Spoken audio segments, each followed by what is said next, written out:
Good morning. This is DJ Wolf Live. I gotta talk about this.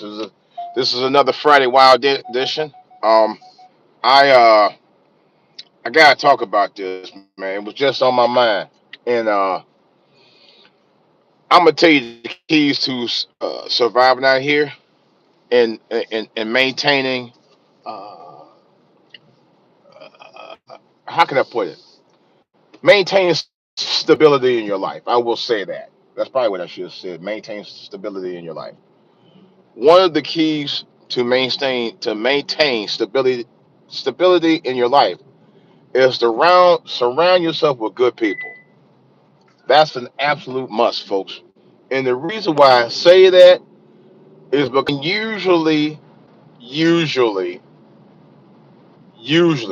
almost usually, it's usually the bad people who sometimes, especially if you're around them, if you let them, will outweigh you with the good people. But you have to actually black bad influences. Let's put it like this, and it could be anybody. It could be older brother, sister, mother, father. Oh, it's happened, you know, and aunt, uncle, cousins, best friends, girlfriend, boyfriend. You know the house again. But what I'm trying to say is, you have to have a good stable of good people to surround yourself with. And the reason why I say that is because that's what kept me stable for my 60 plus years of my life. The stability with people were good people who are good people, man. People who kept me grounded. Seriously, I mean, kept me grounded for many, many, many years, folks. It's the reason why I'm able and been able to do a lot of things I'm doing right now because of the stability I had with good people who I surrounded myself with. Thank God.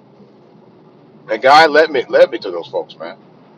You know, sometimes you have to have God intervene and let you or let God intervene and let Him guide you to the people and the places and things you need to be around. Even though you may think it may not be the right thing, but a lot of times it is. You don't know it, but God does. You know, pray on it. Also work on it though. You know, because bad influences can get you in a whole lot of hot water you may not be able to get out of. And I've been actually myself early on as a young kid almost got to that point. I had a cousin like that, man. Oh, who, well, his influences were so bad on me at the time as a young child, man. It actually damn near cost me my freedom, for real. I'm being serious. I mean, it almost cost me my freedom straight up. You know, what would these fools be doing out here? Um, I don't want to go into the detail about it, but yeah, it was very serious, and I learned from that lesson. And I from there, I surround myself with number of good folks. You know, man, my parents just said, you know what, you don't need to be around this dude no more. You know, and to me, it put me in a better frame of mind by getting out of that situation and pray hard. Because, like I said, that incident almost cost me everything at time, and I was like 8, 9 years old. No joke. Yeah, I was steps away from going to detention, man. Me, I was a step away from going to juvie. Steps, because you know they lock kids up in juvie early. They do that. You know, at a certain age, they expect you to know right from wrong, and that's at a certain age, you can go to juvie. Real talk. But I was that close. But I'm gonna say thank God that my parents, I had, But that's why I said surround yourself with good people. If you don't have good parents, surround yourself with a good uncle, a good aunt, good cousins, man, good friends, good church folks. That's why I implore folks, man. Y'all talk about church this, church that. I ain't gonna lie. I've been going back to church for the last almost 30 years, and I don't regret it. I really don't regret it anymore. I don't regret it at all. I may not always feel like get up every single Sunday, but one thing I can say, the most Sundays I get up, the better I feel. I am not kidding. I'm not making it up. I'm really, really not making it up at all. The better I feel. Now, I'm gonna give you an example. So I had rehearsal last night at church, right? And I was kind of coughing a little bit yesterday. Had been under the weather for the last couple months, fighting off cold and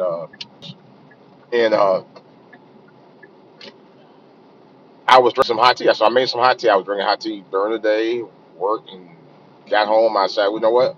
I'm gonna give it a shot. I'm gonna go. I'm gonna try to go today to rehearsal. I sat down. Didn't really eat much. I hadn't ate much in days, to be honest. But I'm stable enough to go to work and do what I need to do and all that. But nevertheless, I uh I went ahead, made the tea, drank it. Stuck a little couple of those fisherman's friend cough drops. Let me tell you something. Fisherman's friend, I used to think was the worst cough drops on the planet. Now, why I think they were worse because they were better. And as in my 20s, I didn't like them, and I had took them a long time. But this lady, one of our dearest church friends, gave me one, man.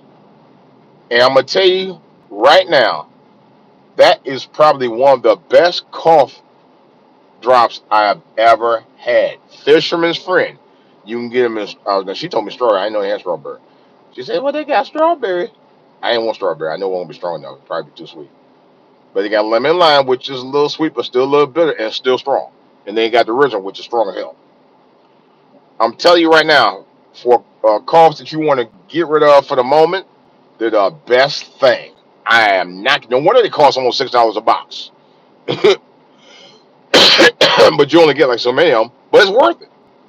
Matter of fact, I might go get some. I got some in my pocket right now. I'm gonna take one while we talking. I'm gonna get one. I'm gonna get some. I'm gonna get some today. I'm gonna stop by and get my. Make sure I go CVS again. The CVS sell them. Amazon, you get a whole box of them. They sell them in 2 packs. 12 of you get a 12 pack of them in 6 boxes for about $20. Best deal. Matter of fact, the last ones I got was 17. They're lemon lime. They're just a tad less stronger than the originals, but it's a better taste, and you still get the bite. In other words, it's still effective. It's the honey lemon, matter of fact, but it's still very effective. I gave one to one of my church members last night. She was coughing too, and she was like, "Oh my God, this thing really works." It's a honey lemon. It wasn't even the strongest one. It was strong, but she said it knocked it right at the par for her, and I was happy I obliged to her. But nevertheless, um, gotta better care of ourselves, folks. But anyway, so I put the concoction with where I mix up the tea. Bigelow tea is the best, man. Put little honey, little drops of the put a little honey in it. I put some of the lemon juice in it. I pour a lot of lemon juice in that mug. Along with the tea, and I put a couple of the cough drops in there. And when I got to a rehearsal last night, I was kind of fighting it a little bit. Wasn't not like as bad as I had been, but I was singing like a bird the whole time. Never interrupted my singing, but I did pretty good for the most part. I really did. I did better than I thought. I actually felt better. Matter of fact, by the time I left last night, man, I was up there laughing up a storm as though I didn't even have a cold. First time in a long time. But nevertheless, I can usually say when I go to church sometime, and it's the truth, I do tend to get better. I do tend to feel better. It does, and for me, when I'm around good folks, it tends to lighten the mood up better for me too. It really, really does. Because we're all there in fellowship with God, man. We all want to do better, and generally, the bulk of the people who I'm with, who I've known for years, I know all of my first name, well, by name anyway.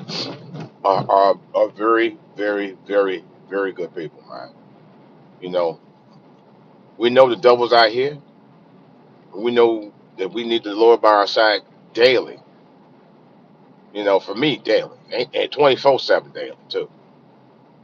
You know, and it's a good feeling when you think you go and you gonna feel the same way. You're not. I'm telling you right now. That's why I implore young people. I say, look, take it from somebody who was a teenager once, who struggled with things growing up in Cleveland. All right, and if you from Cleveland, you know what I'm talking about. All right, it's a daily struggle being a teenager in Cleveland. I know, you know, and church for me, church was everything at the time. You know, it was everything in everything. You know, it was my way of healing. It was my way of having uh,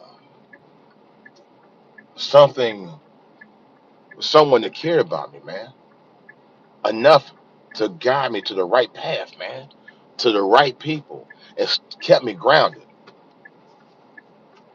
for the next, after that, over 40 years. I got baptized in 1979 at the age of 14 over there, right? Really, about, I don't know, 14 or 15, but something like that. Anyway, I never looked back. Couldn't look back.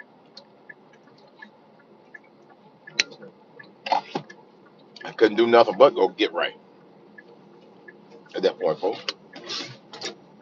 I had to. I had to. Real talk. You know, best thing that I did. Okay, good, good. Um, but I don't regret doing what I did as far as going to church. I used to teach Sunday school and everything. You know, I don't regret that. It really did for us. This is what we do. It made me a much better person as a result. It really did. You know, it made me think twice about the choices I made as a teenager. It made me think some twice of choices I made as an adult. You know, and maybe that's what we need to do. We need to teach these young people. I don't care what background you're from. That if you need guidance, you start with God first. You know, read the book. I mean, even I need to start back reading the book. You know, that's one of my goals for the new year is to get grounded back in the Word. You know, and you got some detractors out here gonna be like, oh man, man, you in all the God thing and all that, man. Everybody hear all that singing. I had to do this, no joke. I wanted to punch him out, but I was at work, and you're a street preacher, all right. I ain't gonna say the street preachers aren't good because I don't, I've never really been around street preachers, but I happen to know one, and he's generally a good dude. But one day he said something that offended me. I don't even want to say what he said was so offensive, and it really pissed me off. I don't even talk to him like that. After I stopped talking to him, I stopped fooling with him. And he was trying to say that men who sing in choir, this, that, and the other, and I'm like, dude, that's not true. You some of the same men who you think who because they sing in the male choir that they this, that, and the other, or some of the same men probably beat your ass. I'm gonna say beat your ass. Real talk, right? So I wouldn't be saying that too loud. And I definitely wouldn't say nothing like that public because I'm like thinking, okay, because you a street preacher, you got street credit, you supposed to be tough, but you think a man who sing the choir ain't a male chorus. And I'm thinking, because he knew about that, he was trying to be funny with me. I said, dude, you don't even know me like that. I'll break your ass off. Real talk. This ain't no tough talking. You know, but I was offended by that because I have been singing, with choir for this choir for years, and to sit there and say that's offensive. You know, nothing wrong with singing for the Lord. He actually has a band, and they sing for the Lord. I'm not gonna go into detail about it, But how you gonna criticize me for singing with male chorus and you sing with a band doing the same thing, but you do it under a different type of genre of music? And I was really offended by that. Yeah. So I ain't fool with him no more. And if you listen to me, okay, I ain't fuck with you no more, bro. You know, because not only is it blasphemous, but you're actually discrediting what men of God do just because you don't do it in a physical church. You're gonna criticize somebody for doing it in there. You know, this is the reason why I don't fool with a lot of folks, man. Not that I don't want to be around folks, but this is the reason why I don't fool with a lot of people. I don't. You know, this is the number one reason. The number one reason. Period. Because you got people like that say nasty stuff about somebody they don't even know who outside of certain venues or whatever, and it wasn't even right. It wasn't even right to even say that, but you said it anyway. That's all right. You know, it is what it is. But it just goes to show you, people will show you who they really are, and that's what he did. He showed me his true colors. That he, even though he's a also a man of God, but you're also a hypocrite. You know, but nevertheless, you got good and bad everywhere. You know, what I'm saying, if you really want to stay grounded, like I've been for pretty much my 60 years, you fool with you surround yourself with good folks, man. You know, and then you can vibe on them, and they vibe on you. That's how you stay grounded. You know, I had a couple of friends like that. I had 3, 4 friends like that when I was up in Cleveland. There are reasons why I'm doing what I'm doing today, and I ain't gonna say my parents. I mean, I say my parents to a certain point, but I'll say my friends to another point because they kept it there. You know, we were consistent. Now, one of my friends, who was a good friend of mine, he strayed off and did his own thing, did some things I would have been doing, but he still kept me grounded. You got friends like that. I had a couple of friends like that. You know, I had another friend who was doing some things on the street, whatever. You know, at the time, way back in the '80s and stuff, and he was the same way. He said, "Don't change, man. Do it, do you." He said it then. You know, and I did. You know, but the main thing is to stay grounded and keep the folks that are good for you to help you move along in a positive way. Because otherwise, bad influences are the ones that just don't care about you no way, and they're gonna throw you in the bus when you get in trouble. You know, just saying. Another thing I'll say before I get off here, I don't want to be around no and they almost got me hemmed up. I've been in several situations like that, and they're like, "They cut them off. You cut them off." I said, "Cut them off at the head. That's what you do. You cut them right off at the head. Ain't got time for foolishness. I don't. That's just me. That's probably why I'm able to do the things I'm able to do now. You know, have the family and raise the family that I wanted to raise. You know, not keep no drama. You know, because that's the one thing me and my family we decided to do. We just kept the stress and drama and strife out of our lives, and and kept the BS to a minimum, and raise our family right. You know, and teach our kids to be around positive things, man. And it's right, some good people. You know, and and have a positive thing. You know, have positive reinforcements within the household. You know, I'm gonna tell you this, so I'm gonna go. So the other things that I do for myself, besides go to church, I do I produce music, create my own music, um, as well as DJ. Those are my other hobbies. They actually are my hobbies, but one of them actually is a little bit more of a thing where I actually make a little change on the side, and I want to do more of both actually. Something else I think I'm gonna do, and this is on my future list. I want to be able to do more playing real instruments, and I'm looking at another bass. I got two basses now in the lead, but I'm gonna get back into doing that. I was watching. I was influenced by this. I recently, a couple of days ago, saw the Jamie Foxx special about his struggle with his medical condition from a little over a year ago. He talked about it. I'm not going to even give any details. You want to see it? Go on Netflix. It's out now. I forgot the name of it, but it's brand new. It just came out. Um, but anyway,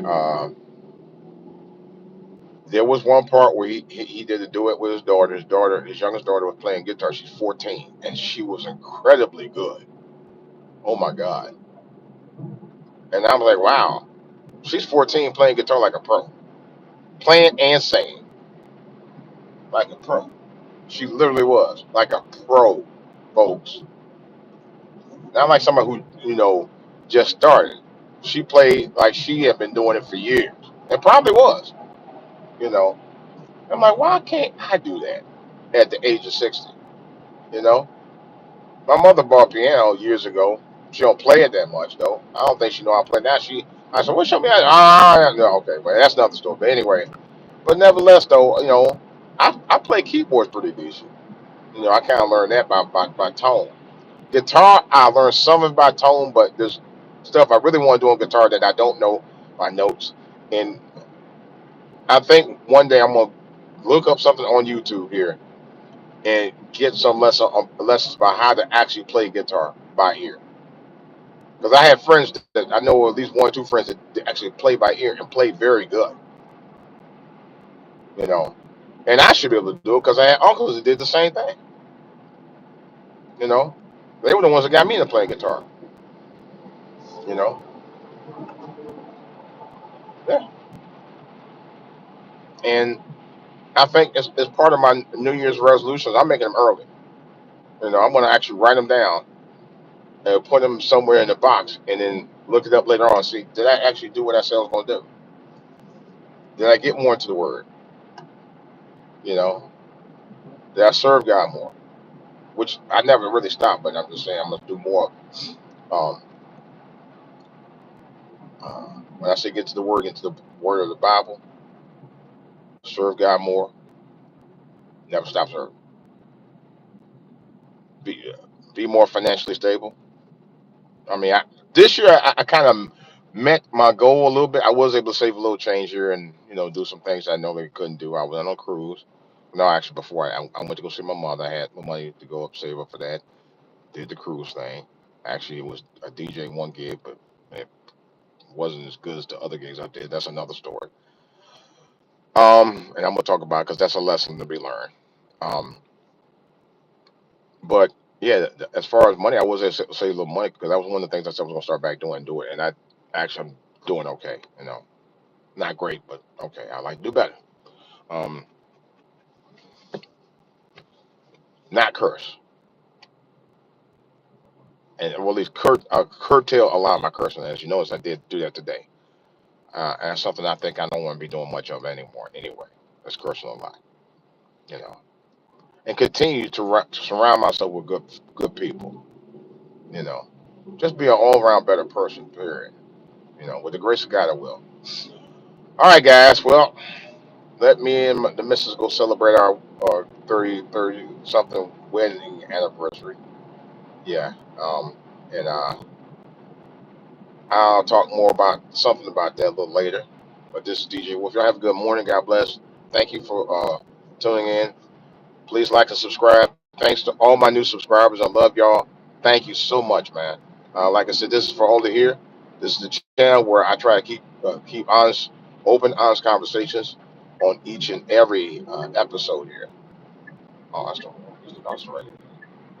I'm trying to find the exit. Go pick them all later. Right, that's it.